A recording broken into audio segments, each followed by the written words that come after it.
Hey, Restore family, man alive, how quickly and dramatically things have changed in how we live life in just the last few days, or really hours. And I have wanted to talk to you. The elders have wanted to talk to you just to let you guys know that we love you. We want to walk with you. We've been talking about this. And so I just want to spend some time sharing our thoughts. If I look tired, it is because I really am. For better or for worse, maybe it was a good idea or foolishness, but for the first time in a while, ran the 9 miles to and back from the old train station yesterday just to clear my head and just to think. I knew I would be sore, but I was so sore last night. I had a hard time sleeping. I slept about 4 hours. I mean, add to that I drank a lot of coffee last night before a meeting that we had. We had the leadership team, the elders, our wives. We had Heather Fitzgerald. We had Brian Haber connecting with us on the computer, and we were just talking about plans moving forward. How do we minister in this season of the COVID-19 crisis? I'm all hopped up on coffee right now, so I hope all this makes sense. I'm definitely new on speaking into the big eye, as they say, the camera. But let me begin by reminding us. I mentioned this to, I think, the 79 people who gathered with us this last Sunday, that during this crisis, we want to avoid two ditches. On the one hand, we want to avoid the ditch of just wiling out, of anxiety, of panic, and all of that. But on the other hand, we want to avoid the ditch of being unwise and being foolish and not loving each other and loving our community well. So we want to hit that sweet spot right in the middle by the Spirit of God. I think it's important for us to remember that God is still large and in charge. He has not stepped off his throne. He continues to reign in power and love for his people. So let's not forget that. And we really believe, as we've been thinking through this, that though this situation, of course, is far from optimal, to put it mildly, this provides us, the church, with a unique opportunity to go and grow deeper with one another, and at the same time to have a greater impact in our community. So I want to be reading from some notes. I want to make sure I hit everything. Consider this a teleprompter, if you will. The question that we have been wrestling with is this: how can we best shepherd Restore Church during this time of crisis? How can we shepherd well during this time of crisis? Because obviously there's some great challenges given the fact that we can't, for the most part, come in physical proximity with one another, especially considering I think the recommendation that no more than 10 people come together. So what are we going to do?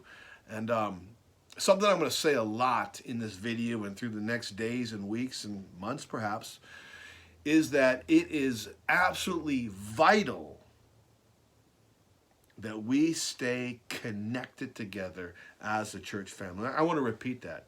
It is vital that we stay together as Christians, brothers and sisters that call Restore Church their local church, their gospel family. And there's a danger of us drifting. So there's not even physical danger here, but there's also spiritual danger, and we don't want that to happen. And so we've been talking about kind of a fourfold plan moving forward, and we're going to talk about how we're going to do large gatherings, our Sunday worship, how we're going to do smaller gatherings, how we're going to do pastoral care and connection, and then how we can do in-reach and outreach, and then just a few closing thoughts. You can kind of see it on the whiteboard behind me. Perhaps there's a shine coming off, not my head, but the whiteboard, but those 4 points are up there.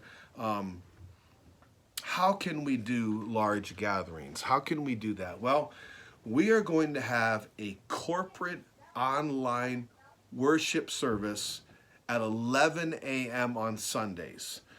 Corporate online worship service, 11 a.m. Sundays. Now, to be candid, initially, for various reasons, I was not down with this. And maybe that's another conversation, why not? But after further reflection, after talking with others and participating yesterday in an online Acts 29 discussion, a service online together corporately weekly seems actually quite wise and very helpful at this time. Now, quick note, the service will be trimmed down to about 60 minutes. It won't be a full service. I'm committing to preaching a 30-minute message. I know that sounds like a miracle on the bar with the Red Sea crossing, but that's exactly what we're going to do. But the note that I actually wanted to hit was this. This does not and can never replace actually coming together, right? Like there's something about coming together. But this is almost like a wartime scenario, and this can be a great asset for us in this season. We would not want people to think later, well, hey, we did church this way virtually in the past, let's keep on doing it. No, we're looking forward to the time we can come back together, but this is a great tool and asset for us right now. So like I say, it's going to be a trimmed down service. We'll be live streaming that from the post office. There will be a link to a YouTube channel so that you can on our YouTube channel. This tech stuff is all new to me, but so that you can join the service. We're going to run some tests the next few days to make sure it's a go. But that is the plan. We will start at 11 a.m. That's no kidding, and you should have no reason why you stumble in at 11:20 since it's going to be at your house. You can come with morning breath, you can have a cup of coffee, you can be in your pajamas, all of that, but we will start at 11 a.m. and it'll be 60 minutes or less worship service. And also I want to add along those lines, there is a Gospel Project app that we will be sending out so you can have some materials and curriculum for your kids during this time, during this season. So number one, we're going to continue to have large gatherings. We really hope that we all can jump on together at 11 a.m. and worship God as Restored Church corporately. Second of all, smaller gatherings. We have something called Boiler Room Service. It's a midweek prayer and praise service. It was 7 p.m. at the post office. We can't do it there anymore for this time, but we will have those services. And we're going to use, again, the YouTube channel. You'll get a link for that from Heather and as we send out more information. I would add that tomorrow night at 7 p.m., I may have said a.m., but 7 p.m., we will... all the pastors are going to be present. They're all going to share a word. Heather's going to share some administrative and logistical stuff. So if you can get online at 7 p.m. tomorrow night, that would be great. Then we'll end that meeting with actual prayer as we do typically with our boiler room meetings. Home groups are going to continue to meet, only we will do those online. So there will be no shared meals. But you are welcome to grab a snack as you get online with your home group. Just make sure you turn the volume down if you're someone that crunches loudly. But we will continue to have fellowship, to pray for each other, to apply the word from the Sunday before. And we will be using an online service called Zoom for that. And again, more information about that will be going out shortly. Let me add this. If you are not in a home group, but now that you have some extra time on your hands, I mean, there's really no restaurants to go to, no ball games to watch. Well, maybe this would be a good time for you to jump aboard and become part of a home group. And if that's you, please reach out to Heather and she will get you connected to a home group that works with your schedule. Number 3, pastoral care and connection. We want to keep that going. In fact, we want to raise the bar in this time. So Monday through Friday, this is the plan. We will let you know in the future what day this is going to start. But Monday through Friday, 7 to 8 a.m., we are going to have office hours online via Zoom.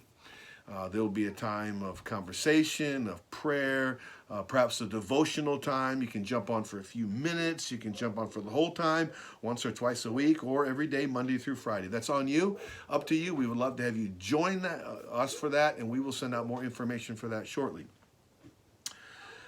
Under pastoral care and connection, I would say, in addition to that, every member or every member family is going to have a 15-minute FaceTime conversation, or perhaps it can just be on a phone call with one of the pastors. We've divided the congregation into thirds, and so all of us every week are going to spend hopefully 15 minutes talking on the phone or via FaceTime with every member or every member family of the church, just so we can walk with you, stay connected, know how it's going for you, praying for you, and all of that. It is, again, vital that we stay connected. Fourth of all, in-reach and outreach. Let me talk about that briefly. We need to keep special tabs on those in our congregation who would be vulnerable, older folks. Actually, that would be in our congregation. I'm one of those people at 51, but honestly, keep our tabs on people who would be vulnerable, even more acutely to this virus that's going around, and also certainly to the many medical personnel that we have that are part of the church. What does that look like? Lots of things: calls, text, grocery trips, house and yard maintenance, especially as the weather changes and green things begin to grow. Anything else that would serve them. And if you have A, needs along those lines, or B, can provide for needs along those lines, please, by all means, reach out to Heather so that she can know and create a list for that. She already is creating a list for that. I would ask you under in-reach and outreach to ask your neighbors how you can serve them. This is, again, a really key time for us to make a big difference. Ask them how you can serve them, old and young. Be intentional about this. Call, text, as you see them out in front of their houses, driving up, whatever. Please reach out to them and don't miss this opportunity. And if you don't know your neighbor, well, what better opportunity, what better time to introduce yourself to them than right now? A lot of people are going to be home over the next period of time. I would ask you to let us know of any ideas and opportunities for how we can serve our neighborhoods. Obviously, this is a very significantly, very markedly, a rapidly changing situation. But what that means is that missional creativity, missional innovation can really flourish. And we believe that God speaks through his body. It's not just the elders. It's not just the pastors that are going to have ideas. We think that you are going to have some great ideas that we haven't thought of, how to reach the lost, how to serve our neighbors in this time. So please, any ideas, let us know. And along those lines, doing outreach, invite your friends and your neighbors to online services. I know that sounds kind of weird, but as I mentioned, statistically, 8 out of every 10 people are open to having a gospel conversation. I talked about that the last few Sundays, and I'm hearing people who have been stirred by those statistics to talk to people and have had great opportunities. And especially with all that's going on, and with people getting out less often, who knows, maybe you send them an invite, a link to an online gathering, and they'll jump on and hear the gospel and see how the gospel stabilizes the people of God in a very unstable time. There's a lot more I could share, but really what we want to do is just give you the big picture of what we're planning to do as a church during this very unique season of the COVID-19 virus outbreak.